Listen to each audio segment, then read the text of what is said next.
The following podcast is a Lady K Enterprises production.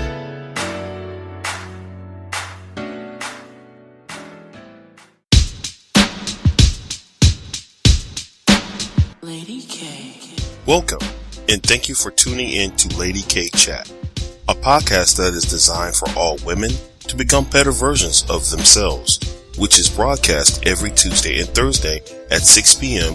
Eastern Standard Time. Various subjects will be speaked upon, such as relationships, personal development, health and wellness, wealth building, children, and so much more. She is an international speaker, two-time Amazon best-selling author, and a life coach, Kalima, aka Lady K. And now for your host, Lady K. Hello, everyone, and thank you for tuning in today's episode of Give. Today, I have the pleasure of having someone on the platform. I just love what she do. It's very unique, and I want to introduce today Miss Ayanna Mills Gallow. How are you today, Ayanna? I am doing well, thank you. Thank you for having me. Thank you for coming on, and I also want to say to you, too, congratulations to your book. Thank you so much. I am super excited about it. I'm very excited. Good. How does it feel to be an author? It feels amazing. I've met some amazing people. Being an author is definitely a selfless decision that I think that people make, that, you know, with books like mine, non-fictional books, to kind of help people. So I love it. I love the platform to be able to witness to people and to encourage people, motivate them, and inspire them. So but since we talked, I actually released a second book. Nice. So, congratulations. Thank you. And they're both doing really well. So I'm excited. God in Hip Hop. God in Hip Hop is a 21-day biblical devotional inspired by hip hop music. And what I do in God in Hip Hop is take different topics and issues discussed in hip hop, and I apply it to the Bible as a solution. And then the second novel I have now is called Black Man Preferred. Black Man Preferred is an inspirational guide for boys to men. It's a love letter about boys to men, to let them know they are needed and appreciated, and to give them different steps and tips that they can take to be successful. I love that, because you know why? Not to throw no shade, but in today's society, you see so much for women, and then the men need help too. Sometimes, yes, we do get annoyed and frustrated with them, but I believe if we give them the proper guidance, they can be right on the same map as us, because us women, we are rising within today, time, and also too in business. That's exactly. Let me read to you. You're in my head. Let me read to you what the back of the book says. It says, "Dear Black man, Black women are on the rise, but what about you? Empowerment groups, businesses, and television too. Black men, you are kings and not a threat to society. You're labeled wrong because of the Willie Lynch mentality. If we all come together, there's no telling what you can do. More Black male doctors, lawyers, and business owners too." Yeah, so that's just a little part that I have on the back of the book. And like you said, they can do so much more. It's always about the women, but we want to empower the men too. Right. And one thing that you did say that I love, you spoke life into other professions, because I am so tired of people thinking that they're only good on the field. And when I say on the field, on the baseball field, on the basketball field, on the football field, our men are greater than that. So thank you, Ayanna, for speaking into their life, because they are greater than that. Yes, we need engineers. We need all of that. I love it. Absolutely. Absolutely. And us as mothers, we have boys, Black boys. Well, those Black boys are going to become men. So if we try to make a positive image for Black men now, then that will benefit our boys when they get older. If not, the boys will be sucked right into the same negative syndrome, the whole Willie Lynch syndrome. You know what I mean? So it's important to try to help change the image of Black men and shed some positive light on them and the good that they do. Right. And it's so funny that you say that, right? Because, today we're going to be talking about money. But, because we, like you said, we're speaking life into men. But my overall message today is that my gift made me money. So it's like, I want to also tell these men, you don't have to do specific things to make that money. Like, I'm going to say this and I'm just going to keep it funky. Some of these men, they're on the corner, right? Then they go to jail. They come out. Society's not fully accepting them.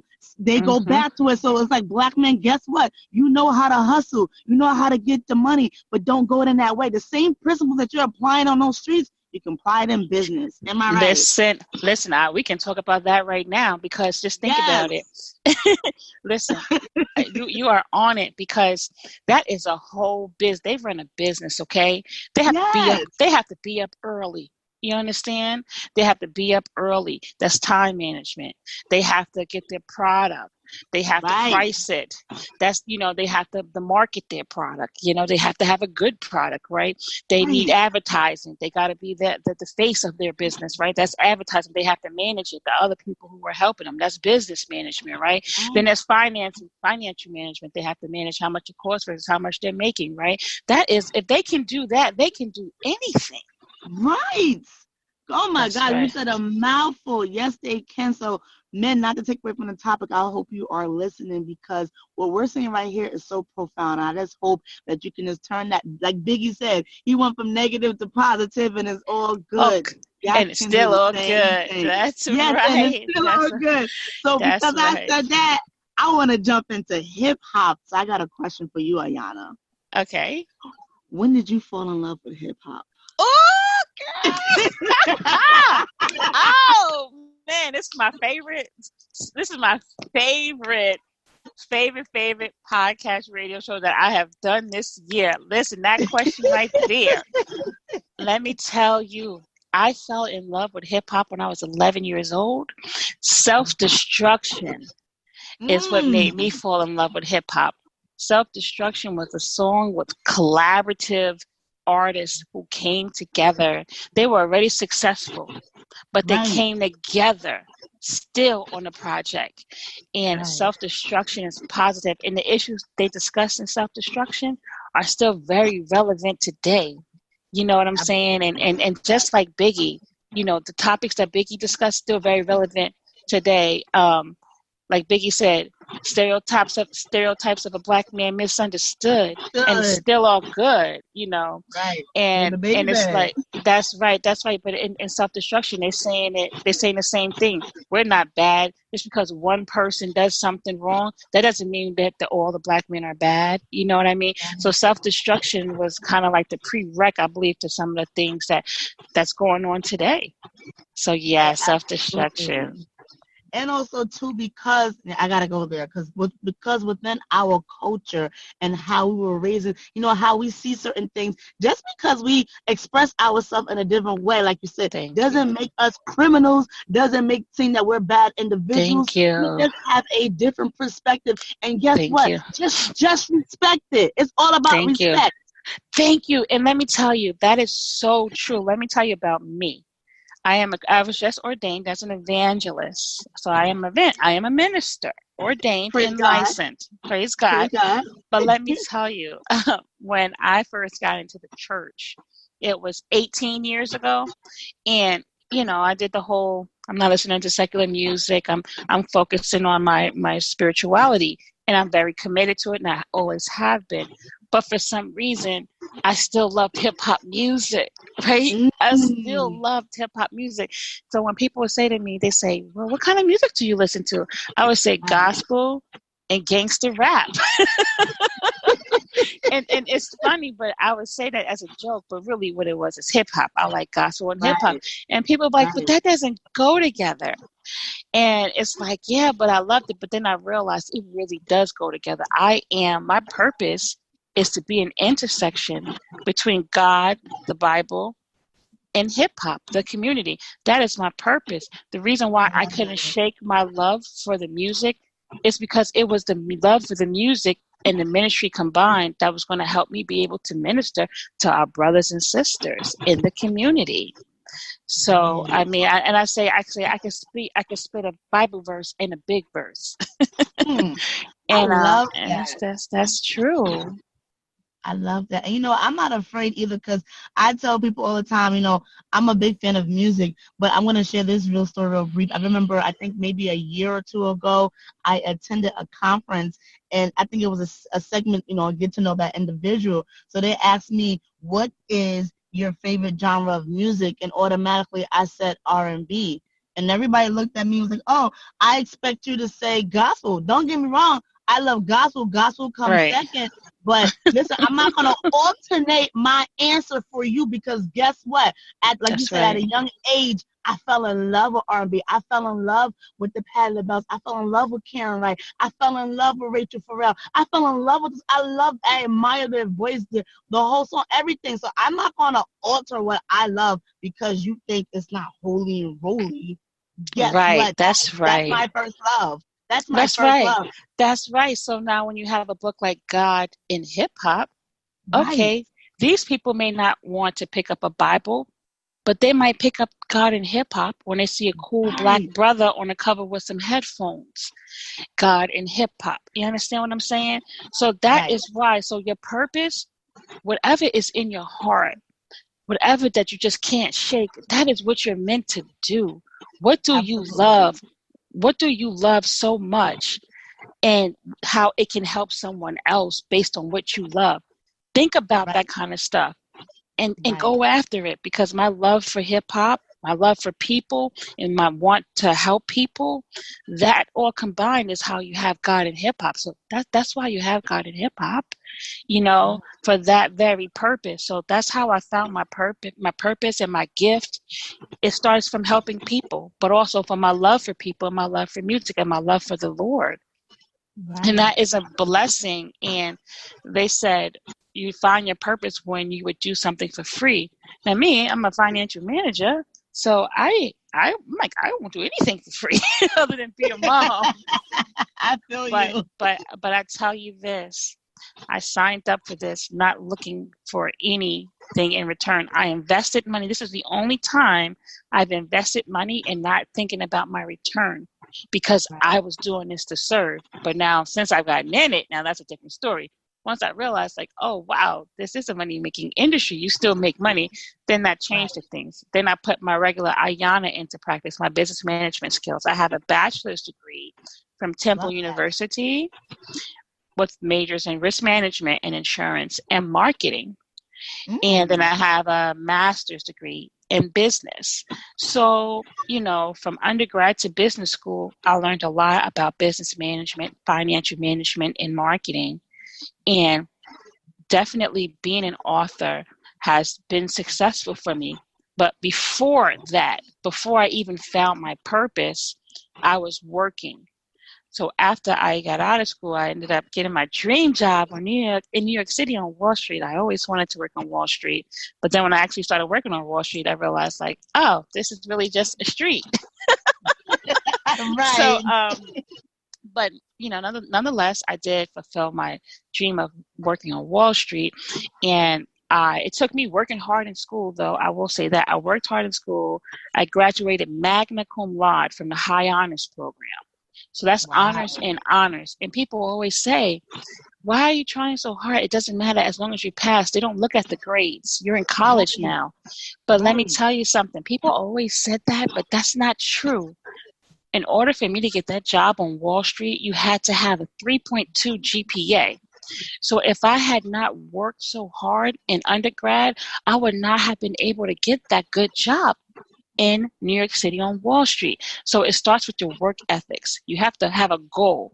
Wherever you Right. are, you have to have a goal. Well, I'm in school, so my goal is to graduate magna cum laude so that I can get a great job, right? So that's the focus. You focus on it. So I did that. I started working. As I was working, my parents, they always talked about credit and things like that. And I knew I wanted to buy a house someday. So credit was a big deal of mine. I was at a young age thinking about my credit because my mother always told me, you mess up your credit, don't look at me, I'm not helping you. So I had the fear of her not Right. helping me and I knew she meant it. So I knew I had to manage my credit. So when I started working, I lived in New York. I didn't want to live in a basement forever. New York was too expensive. I didn't want to live with my parents in the basement forever. So I decided to move to Atlanta because I wanted to buy a house and I wanted to go to grad school. And I couldn't afford that in New York, being single and 22. So I moved to Atlanta when I was 23. And I bought a house the following year. And when I went to do my taxes, I saw that I was able to get back a nice return because of being able to have write-offs from owning a home. Right. So I said, oh, wow. So I took my job to buy a home, right? And then I saw that it got me additional income from my taxes, right? So I'm like, okay, so I'm going to buy some more houses so I can get some more money back on my taxes. And all along, I knew that properties, you get equity. After you keep properties over a point of time, they develop equity, meaning more money that they're worth than what you've paid or what you're paying on them, right? So the houses are building equity in them. So I'm making money that way. And then I'm writing it off on my taxes. I'm making money that way. And then I would turn them into rental properties and I'm making money monthly. So I use my job to make income 3 additional ways: tax write-offs, monthly income, and equity building, right? So that's 4 ways. And then after that, I'm working in Atlanta now, no longer in New York City, but I started making a pretty good living. And after you reach $150,000 salary, you can no longer get the write-offs from the real estate. Other than your primary residence, which is in a lot. So I said, okay, so now I have to find another way to diversify my portfolio so that I can find another way to help me at tax time, because now I'm making more than $150,000 a year and I can't write off the properties. What am I going to do? So the next thing is, becoming an author and getting an LLC. That's another way that you can write off things, right? So now I'm investing into being an author, but everything that I invest, I get to write off under the LLC that I set up. Nice. So being an author, again, multiple streams of income, not just one. You get monthly income from being a published author on Amazon. You get income from book signings and networking events when you sell your books on your own. You get additional income from being able to write off on your taxes as well. So the goal is, whatever you're doing, let's try to find 3 ways to make money from what it is that we're doing, right? So that's what I do. I've used my job, which I still work. I use my job to help me fund my passion at the time, which was real estate. And then I use real estate to help me fund my passion for being an author. And through those 3 different things, I try to flip my money 3 ways from each one of those to have multiple streams of income. I love that. And ladies and gentlemen, this is how her gift made her money. Yes, ma'am. I love that. Let me tell you, when we talk about multiple streams of income, that's like and it touched my heart. Like, you just don't know. It does something to me because I love it. Because, when we were younger, we didn't understand because, we was taught to go to school, go to a good job, work there for 20, 30, 40 years, retire, and then that's what you're supposed to live off. They didn't really teach us about having multiple stream of income. But when you step out and you explore other options, it's like, oh, wow, this is here. This is available. So I love it. I just love what you do, Ayanna. I just love everything. You are a woman that is focused. You're determined, and you're going to get your coins. That's right. Get them coins. That's what it's about. Level up.